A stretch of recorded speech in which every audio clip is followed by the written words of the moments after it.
ra'iisul wasaaraha Soomaaliya Injineer Maxamed Xuseen Rooble ayaa maraya tijaabadii ugu dambeysay oo isbeddello shakhsiyadeed, siyaasadeed iyo mid hogaamineedba. Rooble oo haya xilka wasiirka koobaad ayaa la kulmaya caqabado siyaasadeed oo isaga ka dhana. Dhammaantood waxay ahaayeen kuwo uu ka baaqsan karay ama qaab kaleba u maareyn karay.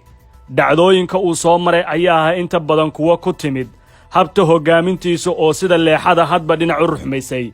Kacdoonka ka caraysiya midowga musharaxiinta qaybo ka mid ah ee ka dhanka Rooble oo mar isticmaalay inuu yahay saaxiibka koobaad ee midowga musharaxiinta, isagoo sheegay inaan gadaashiis laga raadin cid kale.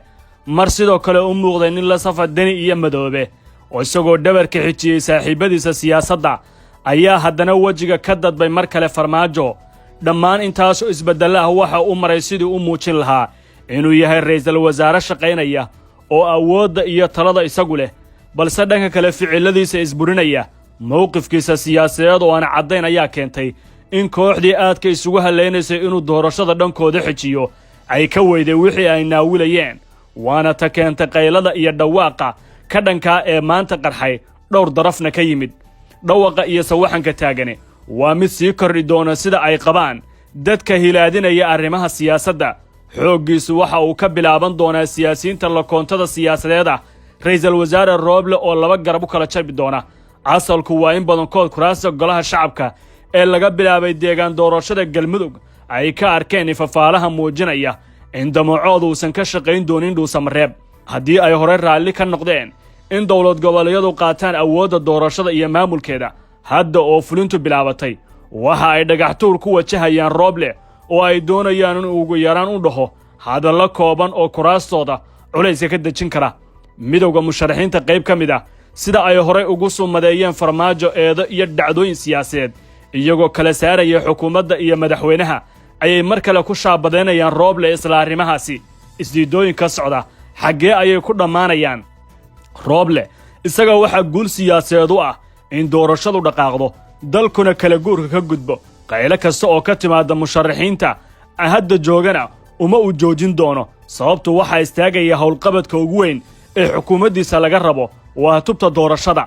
Maxaa ku kalifay Rooble inuu xilligan dhexdhexaadnimo qaato markii uu xaqiiqsaday in doorashadu dib u dhac u galayso? Sidoo kalena qayb mucaaradka ka mid ah laga soo sheegay in doorashada aan la aadin inta Rooble doorashada gacmihiisa laga bixinayo ayaa ku khasabtay inuu doorashada awoodda ugu badan geliyo. Waxaana meesha ka baxday dano isdhaafsi ku dhisnaa oo midowga musharaxiinta kala dhexeeyey ra'iisul wasaaraha. Rooble ayaa dhammaystay sanad xilhayn ah kaasoo dabeecaddiisa hogaamineed lagu qeexay midaan dhaafiisnayn gacanta saaxiibadiisa xulafada iyo ologga kula ah ganacsiga ku dhisan dheefta dowladnimo. Hadda waxa uu taagan yahay gebi dhexe. Dhinacyada siyaasadda Soomaaliyana waxa ay u arkaan inaan aaminaad lahayn. Qaybtood ayaa ku fasiray inuu yahay siyaasi hogaaminta ka jecel hagardaamaynta, waana fasirka saxda ayay leeyihiin marka la eego sida aan kala harka lahayn ee uu xafiiska xukuumadda uu isku isticmaalay gacmaha saaxiibadiisa. Sida ay hadda xaaladdu ku socoto, qaybo badan ayaa ka hor imaan doona oo ku wajahan midowga musharaxiinta, gaar ahaanna siyaasiyiinta ay isku deegaanka yihiin oo durba laba saf u kala jabi doona. Shirkadda Somnet Export ee ku taal dalka India waxay kuu soo dejinaysaa khamiisyada, shaararka iyo saraawiisha, kabaha, isberbaarka bajaajyada, dawooyinka. Wuxuu faahfaahin kala xiriir nambarada shaashada kaaga muuqda. madarasada Darul Istiqama oo uga barateen barashada Quraanka Kariimka ah kana qalin jabisay dafcadii 10aad waxay hadda idin soo kordhisay online academy oo ah qaab casri ah oo uga baran karto Quraanka adigoo jooga gurigaaga meel kasto aad joogto waad noqon kartaa ardayga Darul Istiqama. Wixii faahfaahintaas dheeriya kala xiriir lambarada iyo gmailada shaashada ku qoran. Darul Istiqama daarta cilmi.